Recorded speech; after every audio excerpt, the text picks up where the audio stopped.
Hello everyone, today we will discuss about classification of glycosides. In my previous video, I have already discussed about glycosides, their physical and chemical properties and method for extraction of glycosides, whose link is given in description box. So let's start. First of all, I am giving a brief description of glycosides.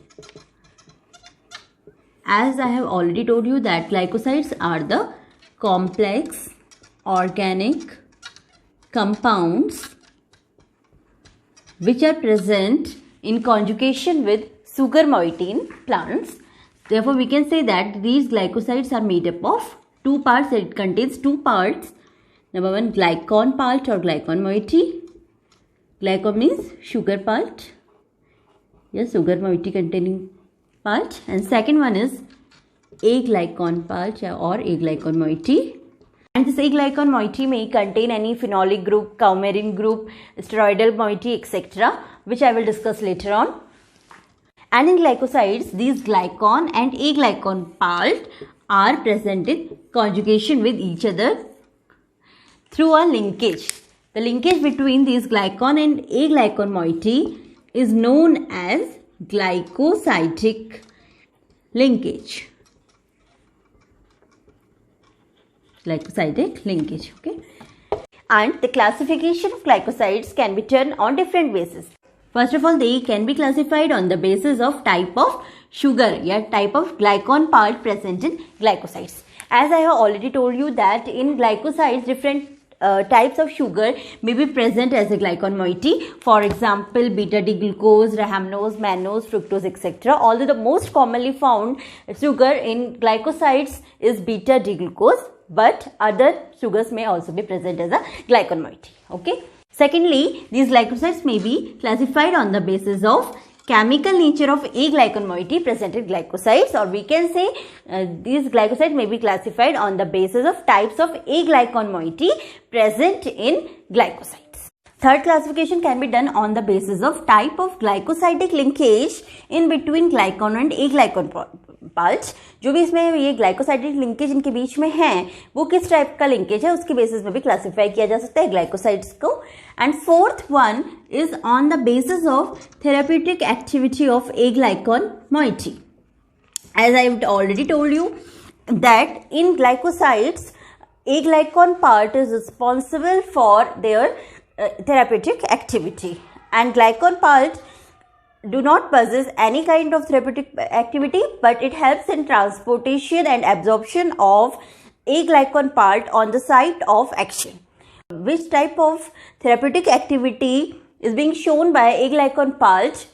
Glycosides can be divided on this basis. For example, जो aglycon part है glycoside का, it may show cathartic activity, it may show cardiotonic activity, it may show anti-rheumatic, anti-ulcer, etc. Different type of therapeutic activity. So, the classification of glycosides can be done on these bases. First of all, as I have told you, types of sugar part present in glycoside. Second classification can be done on the basis of therapeutic activity of aglycon part. Thirdly, it can be classified on the basis of chemical nature of aglycon part. And fourthly, they can be classified on the basis of linkage between glycon and aglycon moiety. Okay. So now I will discuss these all types one by one. So first, classification on the basis of types of sugar या glycon part present in glycoside.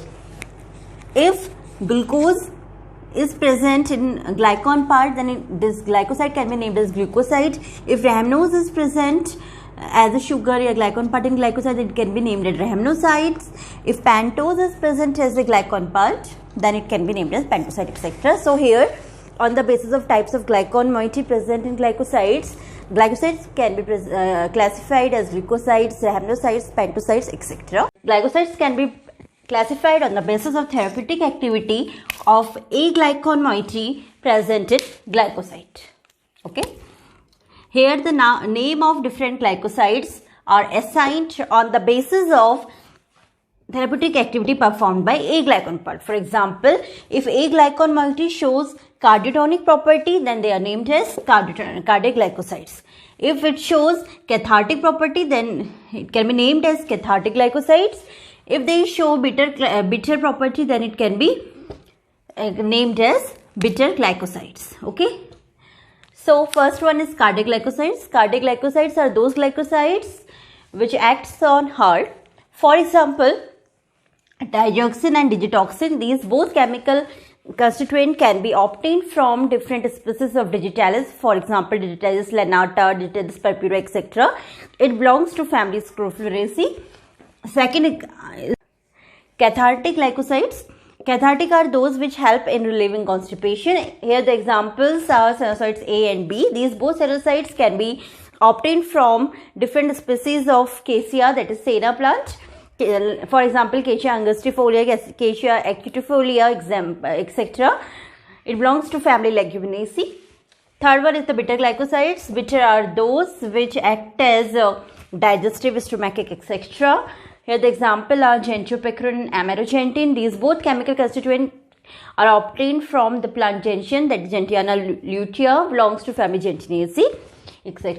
Thirdly, these glycosides can be classified on the basis of glycosidic linkage between glycon and aglycon moiety. Okay, on this basis, glycosides can be classified as C glycosides, O glycosides, S glycosides, or N glycosides. Okay. Simply the hydroxyl group from glycon moiety and hydrogen atom from aglycon pulse combines with removal of water and glycosidic linkage forms. Actually, if this hydrogen atom is coming from this free radical of present in aglycon pulse, aglycon moiety, then what will be obtained with the removal of water? मैं यहाँ पे आपको show कर दे रही हूँ.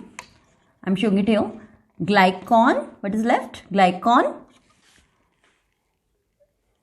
C, aglycon. Okay.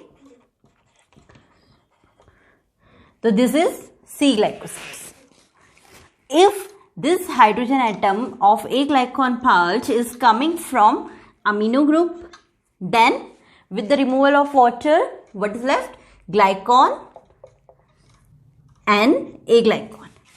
This is known as N-glycoside. If this hydrogen atom is coming from hydroxyl group of aglycon moiety, then what will left? Glycon O, aglycon, and this is named as O-glycosides. Similarly, if this hydrogen atom of aglycon moiety is coming from group, then what will left? It's glycon as aglycon. This causes formation of S glycosides. Okay, तो यहाँ पे हमने देखा कि how these different types of glycosides are formed through glycosidic linkage.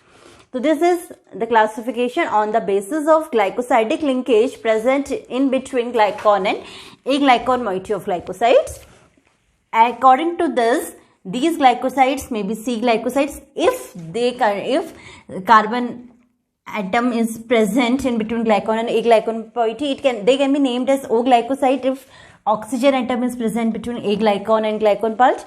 They may be named as S glycosides if S atom is present in between glycon and aglycon pulse, and they can be named as N glycoside if nitrogen atom is present in between glycon and aglycon moiety.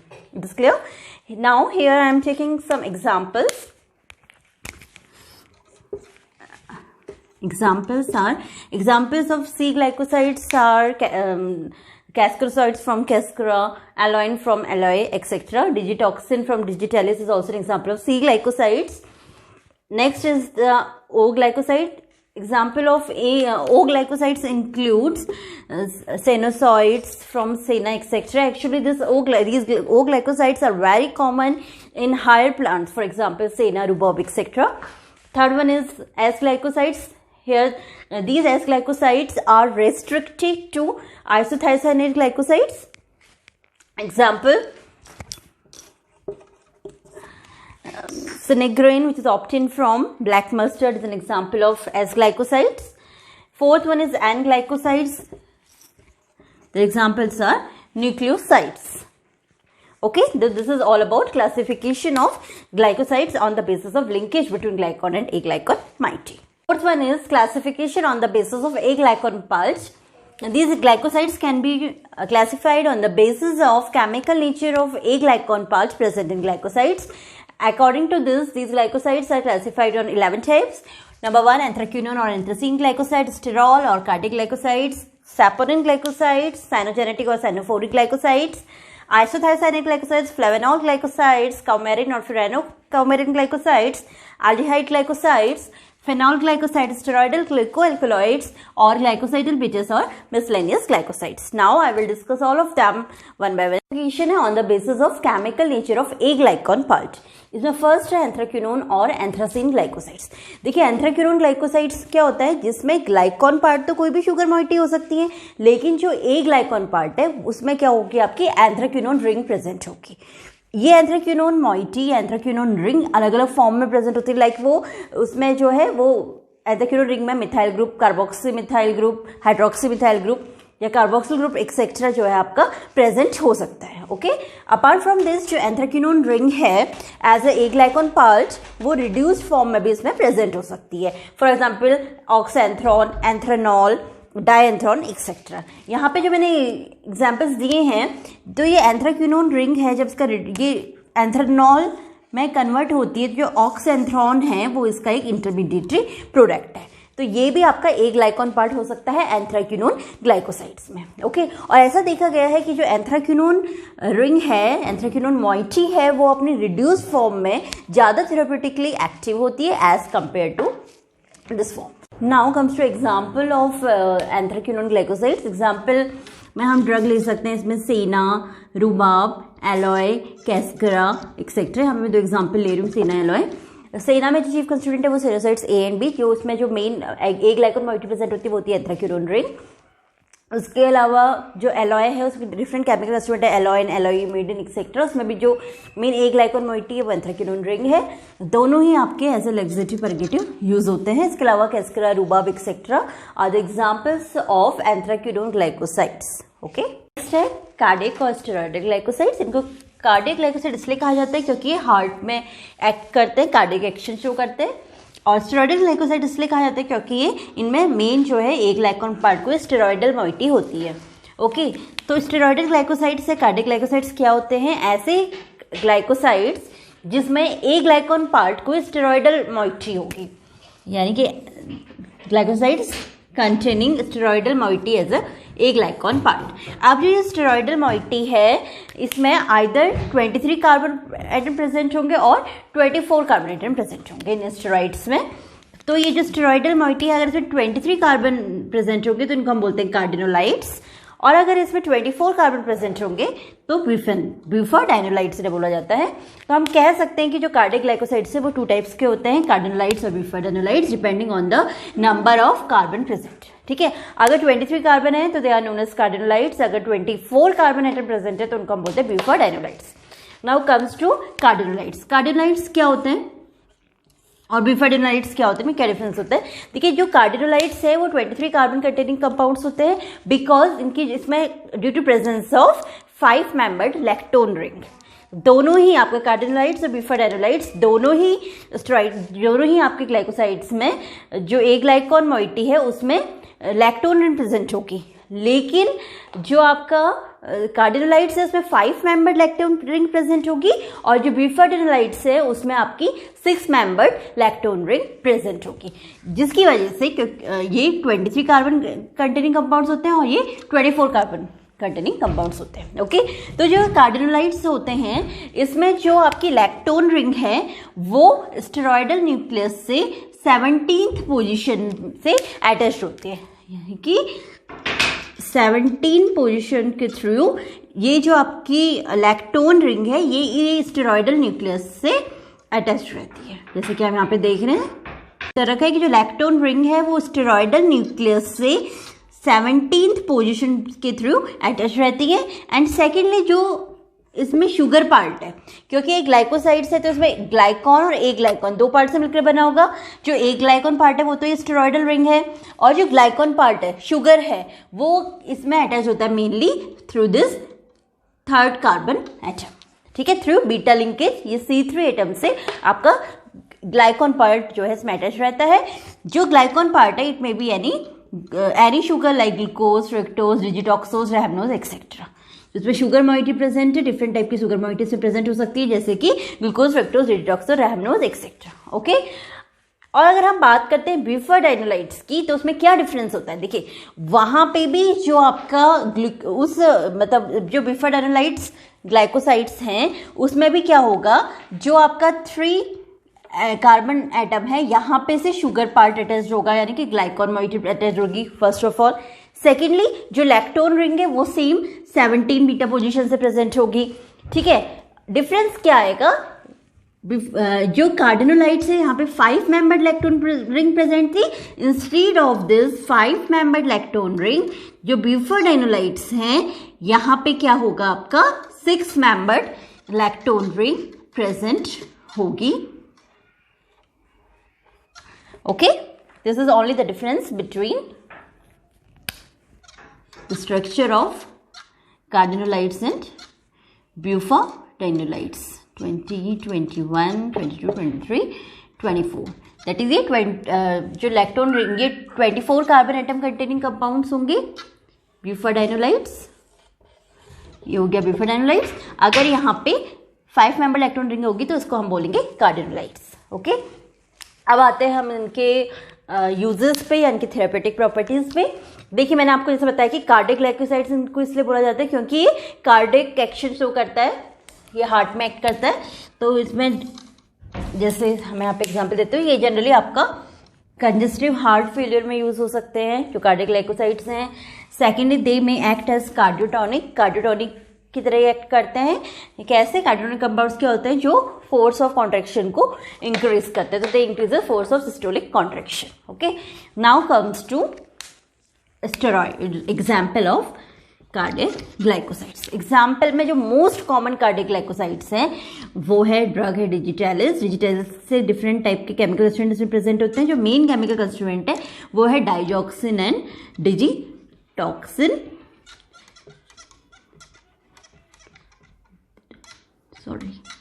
Digitoxin. ये दोनों ही आपका cardiac action show करते हैं और as a cardiotonic act करते हैं। इसके अलावा और भी एग्जाम्पल है, थिवेटिया है, थिवेशिया एक्सेट्रा, जो as a cardiac glycosides use होते हैं। ओके, थर्ड है आपका सैपोनिन ग्लाइकोसाइड्स। सैपोनिन ग्लाइकोसाइड्स में जो ए ग्लाइकॉन पार्ट होता है उसको हम बोलते हैं सैपोजेनिन, और on the basis of nature of aglycone part, these saponin glycosides are divided into 2 types. Number 1 steroidal saponins and second another one is pentacyclic triterpenoid saponins. जो स्टेरॉइडल सैपोनिन्स होते हैं ये 4 साइक्लिक कंपाउंड्स होते हैं, मतलब 4 cyclic ring present होती है।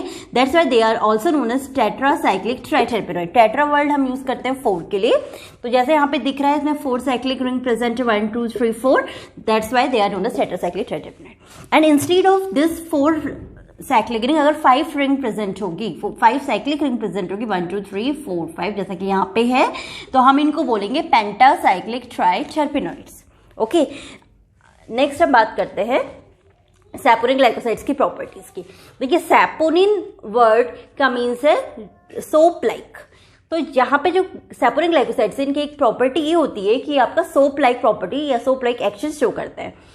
ठीक है, ये क्या करते हैं, जब हम इनको वाटर में शेक करते हैं सैपोनिन ग्लाइकोसाइड्स को, तो फोम फॉर्मेशन होता है। पहला पॉइंट ये है। सेकेंड है, they are haemotoxic in nature. Sometimes जो आपके सैपोनिन ग्लाइकोसाइड्स होते हैं हीमोटॉक्सिक प्रॉपर्टी शो करते हैं, यानी कि ये एरिथ्रोसाइट्स का हीमोलाइसिस कॉज कर सकते हैं। That's why sometimes they are also given as fish poison, या they are also used as fish poison. Third है टेस्ट की बात करते हैं। जो सैपोनिन ग्लाइकोसाइड्स होते हैं जनरली दे आर बिटर और acrid in taste. Okay, next है कि they causes irritation of mucous membrane. There are several saponin glycosides which may irritate mucous membrane, which may cause irritation in the mucous membrane.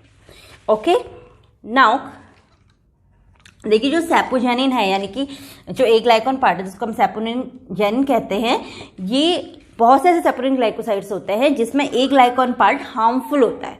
तो जो harmful sapogenin होते हैं they are known as sapotoxin. Okay, now next are the examples. देखिए, पहले मैं बात करती हूँ थेरेपेटिक प्रॉपर्टीज की। जो भी आपके मेनली जो टेट्रासाइक्लिक ट्राइपनॉइड्स होते हैं ये मेनली इंपॉर्टेंट होते हैं। जो सैपोनिन ग्लाइकोसाइड्स होते हैं ये किसके लिए यूज होते हैं? For the synthesis of several steroids, जैसे विटामिन डी के सिंथेसिस में यूज होते हैं। सेवरल हार्मोन्स जैसे प्रोजेस्टेरॉन है, एस्ट्रोजन है, इनके सिंथेसिस में ये यूज हो सकते हैं। उसके अलावा सेवरल ओरल कॉन्ट्रासेप्टिव्स की सिंथेसिस में भी सैपोनिन ग्लाइकोसाइड्स यूज होते हैं। अब मैं यहाँ पे एग्जाम्पल्स दे रही हूँ। First example is liquorice. Liquorice जो आपकी मुलेठी है, इसका जो मेन कंस्टिट्यूएंट है, it contains various chemical constituent like glycyrrhizin etcetera. तो ये जो लिकोराइज है इसकी जो केमिकल प्रॉपर्टी है वो ये है कि इसका जो थेरेपेटिक यूज है मेन वो है expectorant. They act as an expectorant. Expectorant क्या होते हैं? जो कफ को एक्सपेल आउट करने में हेल्प करते हैं। These expectorant acts on our respiratory tract and helps in expelling out cough. That's why they are given in a cough. Second जो इंपॉर्टेंट सैपोनिन ग्लाइकोसाइड है वो है डायस्कोरिया। डायस्कोरिया का चीफ कंस्टिट्यूएंट है it is diosgenin, which is steroidal in nature and is used as a precursor for the synthesis of various steroids, various hormones as well as oral contraceptives. Okay. Now fourth one is cyanogenetic glycosides. These cyanogenetic glycosides are also known as cyanophore glycosides.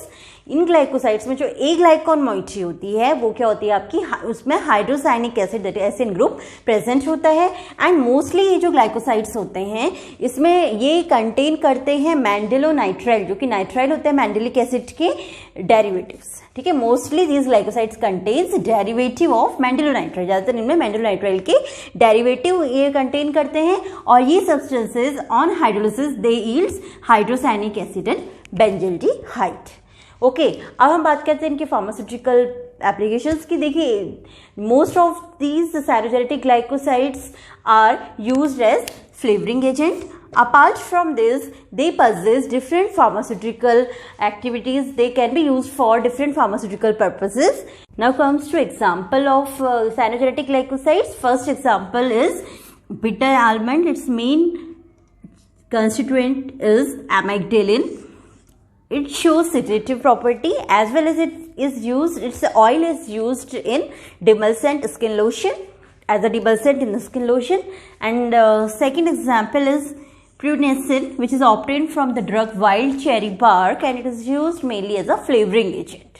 Okay, now next is isothiocyanate glycosides. Isothiocyanate glycosides जैसे name indicate कर रहा है, इसमें क्या होता है, जो ए ग्लाइकॉन part है उसमें आपका आइसोथायोसाइनेट ग्रुप प्रेजेंट होता है। इनके मैं एग्जाम्पल दे रही हूँ यहाँ पे। पहले एग्जाम्पल है जो आपके ब्लैक मस्टर्ड होता है, सरसों होता है, उसका जो मेन कंस्टिट्यूएंट है sinigrin. It is an isothiocyanate glycosides because it contains isothiocyanate group in its structure. ये है आपका सिनिग्रिन का स्ट्रक्चर। आप यहाँ पे देख सकते हैं कार्बन के साथ नाइट्रोजन एंड सल्फर दोनों ग्रुप प्रेजेंट है। This is example of isothiocyanate glycosides. Further जो ये सिनिग्रिन होता है, due to presence of enzyme myrosin in presence of water, it gets converted into allyl isothiocyanate, which is an example of isothiocyanate glycoside. Now हम discuss करते हैं uses of this sinigrin या mustard seed. जो आपका sinigrin है, अगर हम internally बात करते हैं तो इंटरनली कंज्यूम करने में on higher doses it can induce emesis, तो एज एन एमेटिक यूज हो सकता है हायर डोज में अगर हम इंटरनल कंजप्शन की बात करते हैं। अगर हम एक्सटर्नली बात करते हैं, हम सरसों के तेल को यूज करते हैं as an counter irritate, as a rubefacient etcetera. Okay, one is aldehyde glycoside. Aldehyde glycosides क्या होते हैं, जैसे नेम इंडिकेट कर रहे हैं, इनके ऐसे ग्लाइकोसाइड्स जिनके एक ग्लाइकॉन पार्ट में एल्डिहाइड ग्रुप प्रेजेंट हो उनको हम बोलते हैं एल्डिहाइड ग्लाइकोसाइड्स। यहाँ पे एग्जांपल है एनिलिन का, which is obtained from vanilla. Vanilla के जो पॉट्स होते हैं, फ्रूट्स होते हैं, उससे उसका जो मेन केमिकल कंस्टिट्यूएंट है वो है vanillin, which is an aldehyde glycosides because ये है आपका वेनिलीन का स्ट्रक्चर जिसमें एल्डिहाइड ग्रुप प्रेजेंट होता है। So due to presence of this aldehyde group it comes under category of aldehyde glycosides. It is classified under aldehyde glycoside. Example है यहाँ पे वनीला के यूजेस हैं। पहला है it is use as a flavouring agent, essence इसका use होता है। Secondly it is also used in perfumery. Next one is phenol glycosides. As the name indicating, this glycosides contains phenol group in its aglycone moiety. ऐसे glycosides जिनके aglycone moiety में phenol group present होता है उन्हें हम बोलते हैं phenol glycosides. Now comes to example, here I am taking example of drug bearberry, जिसकी जो लीव्स है उसमें जो मेन केमिकल कंस्टिट्यूएंट है वो एल्ब्यूटिन है, which is an phenol glycosides as it contains phenolic group. यहाँ पे जो बेरबेरी है इसके यूजेस मैं आपको बताती हूँ। ये ड्रग आपका यूज होता है as a diuretic, secondly it can be used as astringent, और ये जो ड्रग है इसका जो इन्फ्यूजन है it can be used in urethritis. Okay, next is coumarin and furano coumarin glycosides. इन ग्लाइकोसाइड्स के ए ग्लाइकॉन पार्ट में काउमेरिन या फिर फ्यूरानो काउमेरिन रिंग प्रेजेंट होती है। मेनली ये जो काउमेरिन है या ये डिफरेंट फॉर्म्स में आपके प्लांट में एग्जिस्ट कर सकते हैं, और ये काउमेरिन और इसकी जो डिफरेंट फॉर्म्स हैं ये बेसिकली डिराइव की जाती है, ये बेसिकली डेरिवेटिव्स होते हैं बेंजो अल्फा पायरोन की। ओके, तो यहाँ पे मैं आपको एग्जाम्पल दे रही हूँ। ये एग्जाम्पल्स हैं काउमेरिन डेरिवेटिव्स के। अगर ये जो काउमेरिन रिंग है इसमें 6th पोजीशन पे OH ग्रुप प्रेजेंट होगा और 7th पोजीशन में भी OH ग्रुप प्रेजेंट होगा तो ये आपका काउमेरिन डेरिवेटिव होगा एस्क्विलेटिन। अगर आपकी इस रिंग में 7th पोजीशन पे OH ग्रुप प्रेजेंट होगा तो आपका क्या डेरिवेटिव बनेगा, it will be the structure of umbelliferone. अगर इसमें 7th पोजीशन पे OCH3 ग्रुप प्रेजेंट होगा तो ये आपका स्ट्रक्चर बनेगा हाइड्रोजन। अगर इसकी 6th पोजीशन पे OCH3 और 7th पोजीशन पे OH ग्रुप प्रेजेंट होगा तो ये स्ट्रक्चर आपका बनेगा फ्रैक्सिन का। They all are the derivatives of coumarin. Okay, now comes to example. एक एग्जाम्पल मैं ले रही हूँ काउमेरिन ग्लाइकोसाइड्स का और एग्जाम्पल लूंगी फ्रेनोकाउमेरिन का। तो काउमेरिन ग्लाइकोसाइड का एग्जाम्पल है सोरेलिया फ्रूट। सोरेलिया का जो मेन केमिकल कंस्टिट्यूएंट है वो है सोरालिन। This is used for treating leukoderma, psoriasis, etc. Now example of फ्यूरानोकाउमेरिन is AMI drug, जो drug है AMI measures। इसका main chemical constituent is xanthotoxin, which is used in the treatment of vitiligo. Because जो xanthotoxin है it helps in increasing melanin pigment in skin. Next one is flavanol or flavonoid glycosides. Flavonoid glycosides क्या होते हैं, ऐसे glycosides जिनकी ए ग्लाइकॉन part में flavonoid present होता है उन्हें हम बोलते हैं फ्लेवोनॉल या फ्लेवोनॉइड ग्लाइकोसाइड्स। केमिकली ये जो स्ट्रक्चर्स होते हैं ये शो करते हैं 15 कार्बन स्केलेटन, जिसमें 2 फिनाइल रिंग प्रेजेंट होती है और 3 कार्बन ब्रिज से ये 2 फिनाइल रिंग इंटरकनेक्टेड रहती हैं। यहाँ देखिए on the basis of structure of these flavonoids, जो आपके फ्लेवोनॉइड्स है वो 4 टाइप्स में क्लासिफाइड किए गए हैं। 4 टाइप्स के होते हैं, डाईहाइड्रोकैल्कॉन, कैल्कॉन, आइसोफ्लेवॉन एंड फ्लेवॉन। ये इनके यहाँ पे स्ट्रक्चर शो कर रखे हैं। देखिए आपने देखा होगा कुछ ऐसे फ्लावर्स होते हैं जिसमें बहुत डार्क कलर होता है, फॉर एग्जांपल रेड, पर्पल, और कलर है या पिगमेंटेशन है इसके लिए रिस्पॉन्सिबल होते हैं आपके एंथोसाइनिन ग्लाइकोसाइड्स। अब हम बात करते हैं थेराप्यूटिक यूजेस के। दे मे शो एंटीबैक्टीरियल, एंटी फंगल और antiviral properties. Now comes to example of flavanol glycoside. The most common example of flavanol glycoside is silymarin, which is used as a hepatoprotective drug. Next glycosides है हमारे steroidal glucoalkaloids. जैसे कि name indicate कर रहा है इन glycosides basically derived होते हैं alkaloids से। ये स्टेरॉइडल एल्कलॉइड्स होते हैं जिसमें ग्लूकोज या शुगर मॉइटी, ग्लूको वर्ड यूज होता है आपका शुगर के लिए। तो ये ऐसे स्टेरॉइड एल्कलॉइड्स होते हैं जो शुगर मॉइटी के साथ अटैच या कॉन्जुगेटेड फॉर्म में प्लांट में प्रेजेंट रहता है। और हमने आपको बताया था कि जो भी सब्सटेंस प्लांट में शुगर मॉइटी के साथ कॉन्जुगेटेड फॉर्म में प्रेजेंट होंगे उनको हम ग्लाइकोसाइड्स बोलते हैं। That's why they are known as steroidal glucoalkaloids. Here I am taking an example of this category. The main drug of this category is Solanum calcium. Its main या chief chemical constituent is solasotine. इसका chemical structure यहाँ पे draw किया गया है। अगर हम इसके यूजेस की बात करते हैं तो this drug can be used for the synthesis of various corticosteroids, various oral contraceptives, etc. Next one is glycosyl bitter or miscellaneous glycosides. Miscellaneous glycosides या ग्लाइकोसिडिल बिटर्स क्या होता है, मैंने आपको बताया था। बिटर ऐसे सब्सटेंस होते हैं जो भूख एज ए एपेटाइजर यूज होते हैं, भूख बढ़ाने में यूज होते हैं, एज स्टोमैटिक या फिर डाइजेस्टिव प्रॉपर्टी शो करते हैं। तो बिटर एक्चुअली होते क्या, ये ऐसे ग्लाइकोसाइड्स होते हैं जो हमारे माउथ में जो गस्टेटरी नर्व प्रेजेंट होते हैं उसमें स्टिमुलेटरी इफेक्ट शो करते हैं, जिसकी वजह से गैस्ट्रिक जूस का सिक्रीशन इंक्रीज हो जाता है और भूख लगती है। The main drug of this category gentian. All this में बहुत से केमिकल कंस्टिट्यूएंट प्रेजेंट होते हैं। यहाँ पे मैंने इसका एक एग्जाम्पल लिया है जेंटियोपिक्रिन, या जिसको जेंटियोपिक्रोसाइड भी बोलते हैं। It is a chemical structure of gentiopicroside. और जो यूजेस है जेंशियन के वो ये हैं कि it is used as an appetiser, भूख बढ़ाने में ये यूज होता है। Okay, this is all about classification of glycosides. Thank you for watching the